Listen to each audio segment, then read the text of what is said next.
الله أكبر الله أكبر.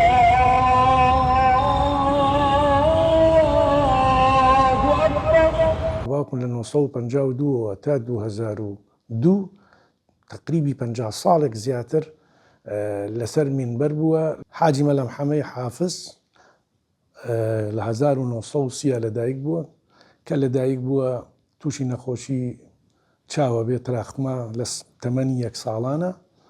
ئیتر هەر بەو هۆیەوە چاوێکی لەدەستەیە و چاوەکەش کەشی زۆر کەم ئەبینێ.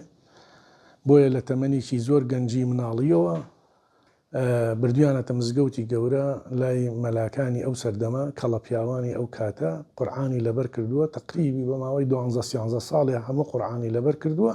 باوکی لە پیشەی وەستاییەوە کە پیانەوە حاجی مەلام حەمەی وەستاقار بوو بە حاجی مەلام حەمەی حاجی قایری گەجفرۆش، چونکە پیشەکەی گۆڕی حاجی قایری گەجفرۆش.